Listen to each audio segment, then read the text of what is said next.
नमस्कार। दिल्ली पुलिस ने किसान आंदोलन में सोशल मीडिया में एक अकाउंट पर केस दर्ज किया है। पुलिस का दावा है कि इस अकाउंट में जो टूल किट नाम का दस्तावेज मिला है वो खालिस्तान समर्थकों का है और उसमें दिल्ली में हंगामे की पूरी योजना दिखती है।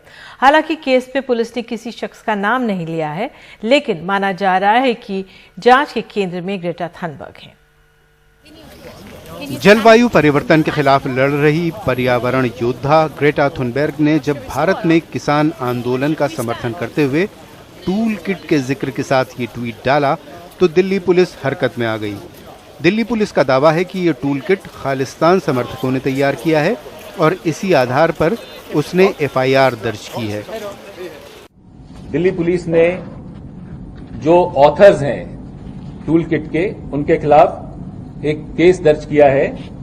धारा 124A, 153A, 153 और 120B आईपीसी में, जिसका की इन्वेस्टिगेशन दिल्ली पुलिस की साइबर सेल द्वारा किया जाएगा और इसमें किसी को भी हम लोगों ने अभी नेम नहीं किया है। इससे पहले विदेश मंत्रालय ने आधिकारिक बयान जारी कर ग्रेटा और अन्य लोगों को सलाह दी कि वो कुछ कहने से पहले पूरे तथ्य जान लें, लेकिन ग्रेटा अपने रुख पर कायम हैं।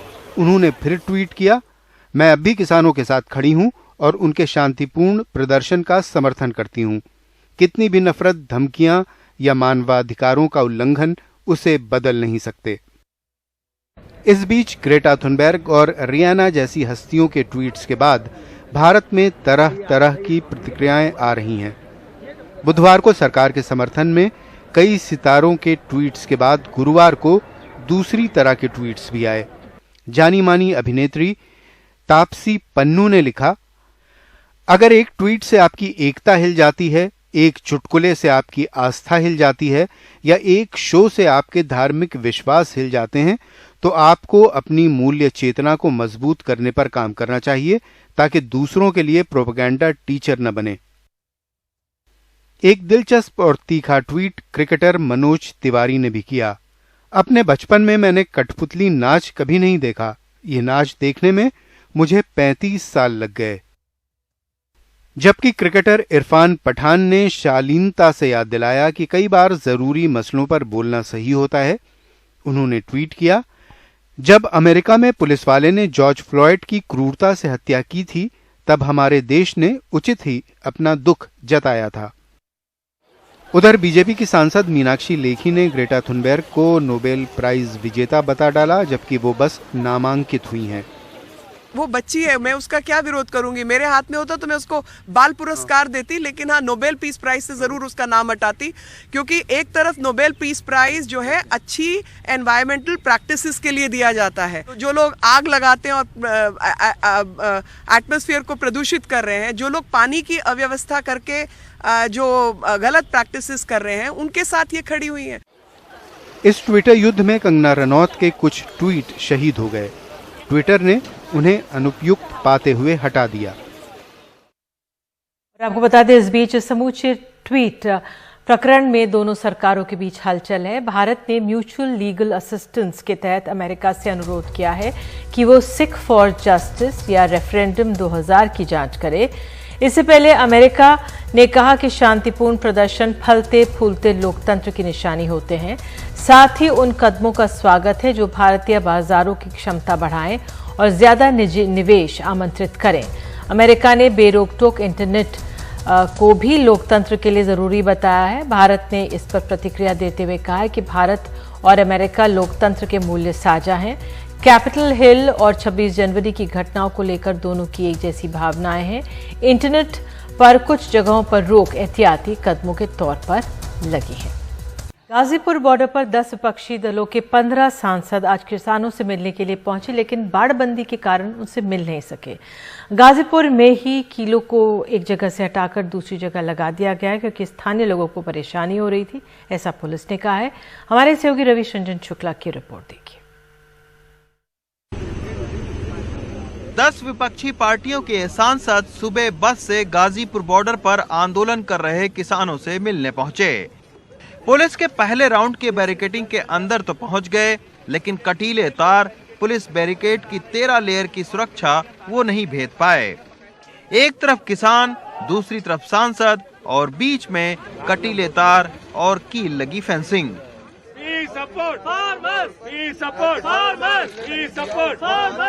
आखिरकार सुप्रिया सुले, हरसिमरत कौर समेत सभी सांसदों को बैरंग वापस लौटना पड़ा। आप इनके साथ सलाह मशवरा करके बढ़िया कानून लेके आइए ना, सारा देश स्वागत करेगा। क्या मजबूरी है, बता दीजिए, समझा दीजिए मजबूरी। भारतीय किसान यूनियन जिंदाबाद, भारतीय किसान यूनियन जिंदाबाद। सांसदों के जाने के बाद हम किसानों की ओर पहुंचे तो पता चला कि यहाँ 3 दिन पहले लगाई गई कील को पुलिस उखाड़कर कहीं दूसरी तरफ लगा रही है। दिल्ली पुलिस का कहना है कि कीलों को रीपोजिशनिंग किया गया। पहले ये कील इस जगह पर लगी हुई थी, जिसकी तस्वीर भी आप हटाते हुए देख सकते हैं। तो इस जगह पर जो कील लगी हुई थी और ठीक पीछे ये देखिए किसानों के तमाम सारे जो कैंप हैं, जो खाना उनका जो लंगर है वो यहाँ पर चलता था। न चुभने उबने की तो देखी जाती, कीमती सामान था दिल्ली पुलिस का।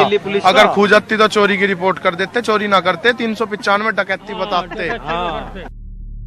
उधर रेहाना और ग्रेटा थोर्नबर्ग के जिस ट्वीट को देश की आन बान शान से जोड़ा जा रहा है, किसानों ने ना तो उस ट्वीट को पढ़ा है और ना ही ट्विटर करने वाली रेहाना और ग्रेटा को वो जानते हैं। यहाँ तक कि किसानों को उनका समर्थन भी नहीं चाहिए। ये रेहाना और ग्रेटा थनबर्ग का नाम आपने कभी सुना था इससे पहले? ना जी, हम तो नहीं सुना भाई। नहीं सुने थे भाई, अब हमें नहीं पता कि क्या किया। अगर किसान आंदोलन को सपोर्ट करने के लिए या उन्होंने कुछ लिखा होगा तो उन्होंने देखा होगा कि भाई ये किसानों की मांग सही है, किसान आंदोलन सही है, कहीं ना कहीं जमीन से जुड़े लोग होंगे। किसान तो इन चीजों को नहीं समझता, तो वो उनसे कह रहा कि जो आप ट्वीट करो, ये करो, ये तो सरकार का काम है, वो देखे इस काम को। पंचायतों में उमड़ रही भीड़ और समर्थन को देखकर अब किसान नेता राकेश टिकैत ज्यादा आक्रामक तरीके से सरकार पर हमला कर रहे हैं। लेकिन फिलहाल सरकार किसानों से बातचीत करने के बजाय विदेशियों के ट्वीट का जवाब देने में ज्यादा मसरूफ दिखाई पड़ रही है। गाजीपुर बॉर्डर से एन रवि के साथ रवीश रंजन शुक्ला, एनडीटीवी इंडिया। और ब्रेक के बाद एरो इंडिया शो में एक बेहद खास ड्रोन के बारे में जानकारी देंगे।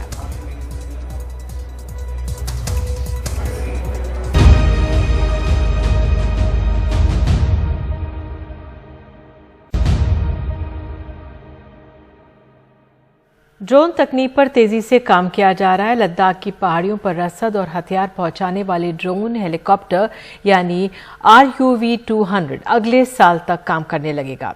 इसके साथ कई और ड्रोन्स देश में बनाए जा रहे हैं, जिनमें से कुछ जंगी जहाजों की हिफाजत करेंगे और कुछ दुश्मन पर नजर भी रखेंगे। एरो इंडिया शो के दौरान ऐसे कई ड्रोन्स पेश किए गए। RUAV-200 दुनिया का इकलौता ऐसा ड्रोन हेलीकॉप्टर होगा जो 5,500 मीटर की ऊंचाई पर बनी पोस्ट पर रसद और असलाहा पहुंचा सकता है। 20 से 30 किलो का वजन ये 50 किलोमीटर तक ले जा सकता है। वजन कम हो तो 100 किलोमीटर तक भी जा सकता है। साथ में डे नाइट लाइव कैमरा से लैस होने की वजह से निगरानी का काम भी कर सकता है। ये एक दिन में 3 से 4 बार मिशन पर जा सकता है। बेस कैंप से ऊंचाई पर रसद और दूसरे जरूरी सामान पहुंचा सकता है। अगले साल जून तक ये शुरू हो जाएगा। इस ड्रोन हेलीकॉप्टर के साथ साथ कैट्स वॉरियर भी एक अहम प्रोजेक्ट है जो जंगी जहाजों के साथ दुश्मन के इलाकों में जाएगा और पायलट और जहाज दोनों की हिफाजत करेगा। वैसे इसे विकसित होने में अभी 5 से 7 साल लगेंगे। आपने देखा होगा बालाकोट एयर स्ट्राइक्स में। बालाकोट एयर स्ट्राइक में अभिनंदन का मामला, इसे ये रोकेगा। भविष्य में खतरनाक मिशन पर ड्रोन्स ही भेजे जाएंगे। साथ में छोटे छोटे ड्रोन्स की फौज भी बनाई जा रही है, जिन्हें लड़ाकू विमानों से छोड़ा जाएगा। कोई जासूसी का काम करेगा तो कोई हमला। सीमा पार से भविष्य में मिलने वाली चुनौतियों को ध्यान में रखकर इन ड्रोन्स को तैयार किया गया है, ताकि मिशन को अंजाम देने के बाद पायलट्स और जंगी जहाज दोनों सुरक्षित देश वापस लौट सके। बेंगलुरु से कैमरामैन कुमार के साथ निहाल किदवई, एनडीटीवी इंडिया। और इस खबर के साथ अभी के लिए इतना ही। आगे आप देख सकते हैं प्राइम टाइम। तब तक के लिए नमस्कार।